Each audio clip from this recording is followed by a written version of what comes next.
আজ যে গল্পটি বলবো, গল্পের নাম অতৃপ্ত আত্মা।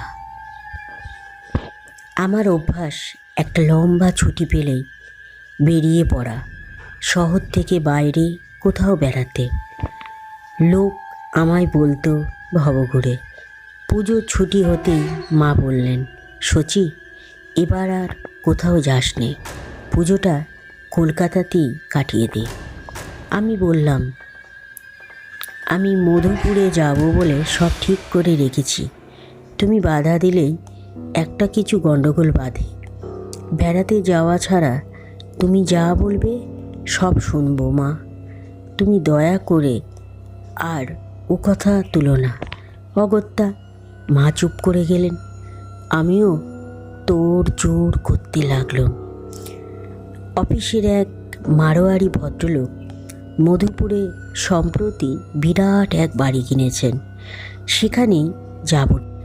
ভদ্রলোকের বাড়িতে মালি চাকর বাকর থাকে, তাই কোনো অসুবিধা হবে না।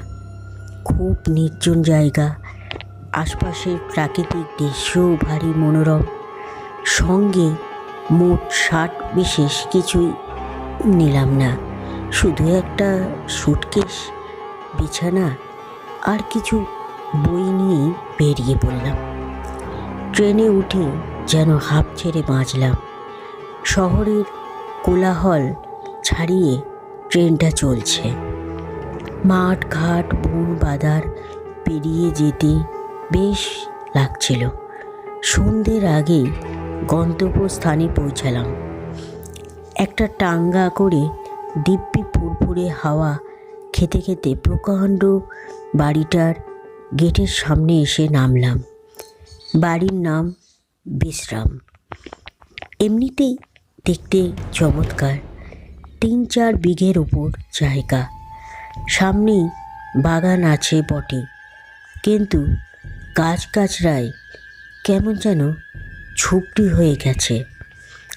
চাকররা সবাই ছুটে এসে টাঙ্গা থেকে জিনিসপত্র নামিয়ে নিল। সামান্য একটু গুছিয়ে গাছিয়ে হাত মুখ ধুয়ে বারান্দায় এসে বসলাম। চা পান করতে করতে প্রাকৃতিক দৃশ্য দেখতে লাগলাম।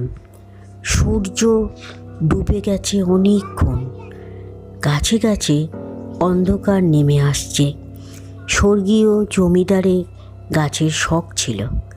এই ধরনের গৃহ সংলগ্ন বাগানে এত রকমারি ফল ফুলের গাছ খুব কমই চোখে পড়ে। আমি নিজেও গাছ ও ফুল দারুণ ভালোবাসি, তাই মনে হচ্ছিল এখনই সব ঘুরে ফিরে একবার দেখে আসি। কিন্তু অন্ধকারে ভালো করে তো সব দেখা যাবে না, তাই ঠিক করলাম কাল সকালেই ঘুম থেকে উঠে দেখব সব। চাকর এসে বললে, বাবু, আপনার বিছানাপত্র ও বাড়িতে নিয়ে যাচ্ছি, খাবার তৈরি। আমি বললাম, ও বাড়ি আবার কোনটা? সে বললে, আগে এ বাড়ি তো চাবি দেওয়া পড়ে থাকে, ওই যে বাগানের ওপাশে ছোট বাড়িটা দেখছেন, ওইটা। ওপরে 2খানা ঘর, বাথরুম সব আছে। কেউ এলে ওখানেই থাকেন, আমরা সব নিচের তলায় থাকি। এত বড় বাড়িতে কি একা শোয়া যায়? আমি বললাম, না না, আমি এই বাড়িতেই থাকব। এমন সুন্দর খোলামেলা জায়গা, ফুলের গন্ধে ভরপুর। আমার খাবার এইখানেই এনে দাও, আর এক কুজো জল, ব্যাস, আর কিছুই লাগবে না। চাকরটা একটু অবাক হয়ে আমার মুখের দিকে চেয়ে বললে, বেশ বাবু, যা বলবেন। তাহলে শোবার ঘরটা একটু ঝাঁটপাট দিয়ে ঝেড়ে বিছানা করে যাচ্ছি। রাত 10টার মধ্যেই খাওয়া দাওয়া সেরে শুয়ে পড়লাম। নির্জন নিস্তব্ধ জায়গা। সন্ধেতেই মনে হয় যেন কত গভীর রাত হয়ে গেছে। মাঝে মাঝে রাস্তার কুকুরগুলোর ডাক আর একটানা ঝিঝি পোকার শব্দ ছাড়া অন্য কিছুই কানে যাচ্ছে না। বেশ অঘরেই ঘুমিয়ে পড়েছিলাম। ঘুমের মধ্যে মনে হলো আমার মাথার কাছে কে যেন দাঁড়িয়ে। মনে মনে ভাবলাম, এত রাত্রে কে বাবা তুমি? নিশ্চয়ই চোর। ধর্মড়িয়ে উঠে বসে বললাম, কে কে ওখানে বলে চেঁচিয়ে উঠলাম। দেখলাম কে একজন বারান্দায় স্পষ্ট স্বরও যেন কানে এলো।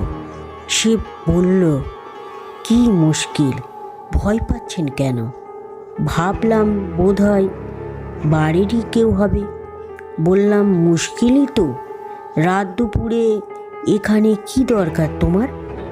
সে বললে, দরকার একটু ছিল। আপনি এত গাছ ফুল ভালোবাসেন তাই। আমি রেগে বললাম, ইয়ার কি দেবার আর জায়গা পাওনি? রাত দুপুরে এসেছো সেই কথা বলতে? এদিকে সামনে এসো শিগগির। ওমা! আমি বারান্দার দিকে এগিয়ে দেখি কেউ কোথাও নেই সেখানে। হারিকেনটা মিটমিট করে জ্বলছে। আমি মনে ভাবলাম, এ নিঘাত স্বপ্ন। তবু একবার এদিক সেদিক সব ভালো করে দেখে তারপর শুলাম। না, সব বন্ধ।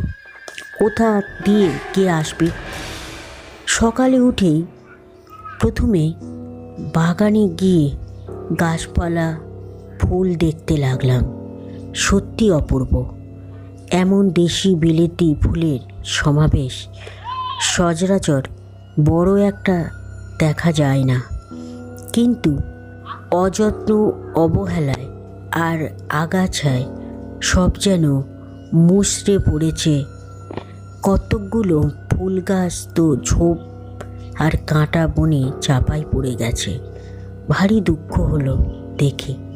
আহা, একজন কত যত্নে এমন বাগানটি করেছিল, আর আজ সেই বাগানটার কি অবস্থা!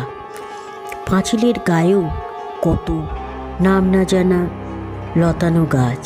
সারা সকালটা ঘুরিয়ে ঘুরিয়ে সব দেখতে দেখতে বেশ কড়া রোদ উঠে পড়ল। ঘরে চলে এলাম। চায়ের সঙ্গে কিছু খাবার খেয়ে আবার বেরিয়ে পড়লাম। দিনের আলোয় বাড়িটাও ভালো করে সব দেখলাম চেয়ে চেয়ে। সত্যি আগে যা বাড়ি ছিল, সেই মৃত জমিদারের শখ ছিল বটে। যাকে বলে সত্যিকার শৌখিন লোক, তাই ছিলেন তিনি।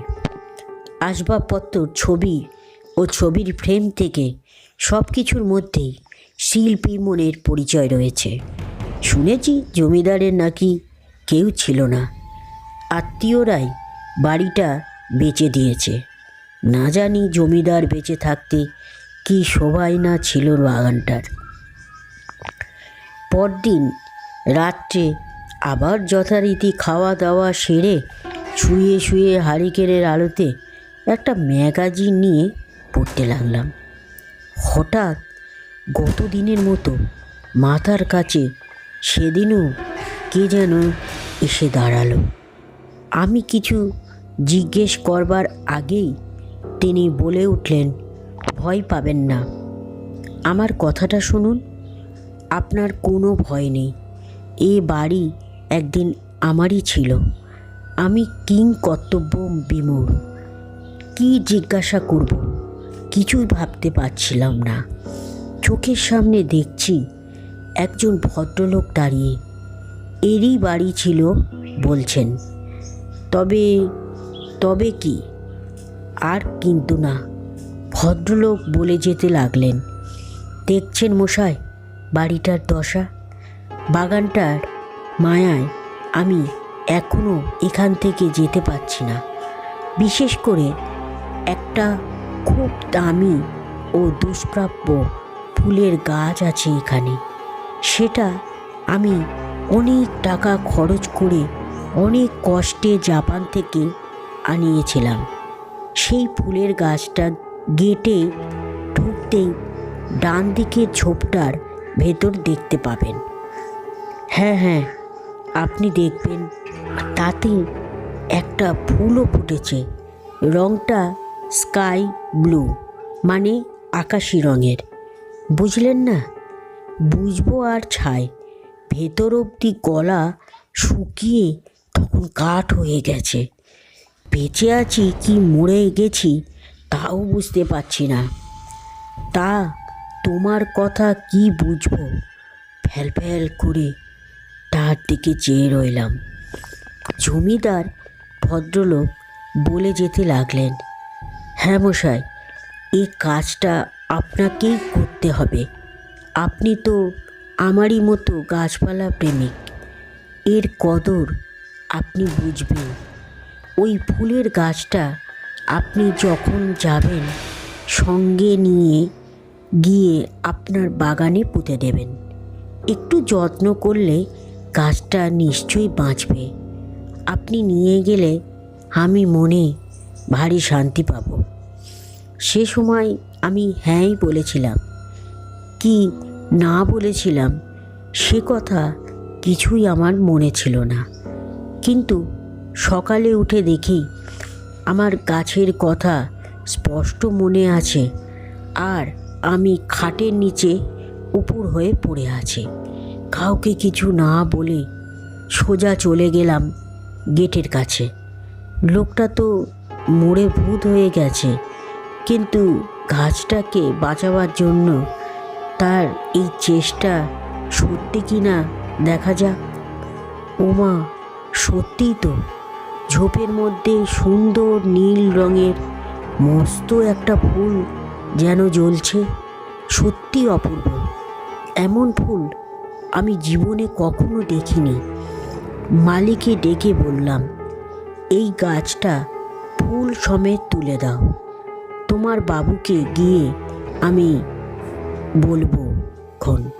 মালিও অবাক হয়ে ফুলটা দেখে বললে, সত্যি বাবু, এমন চমৎকার ফুল কই একদিনও তো চোখে পড়েনি। বললাম, চোখে আর পড়বে কেমন করে? যাই হোক, গাছপালাগুলো একটু দেখো, বুঝলে? মালি ঘাড় নেড়ে বললে, যে আজ্ঞে।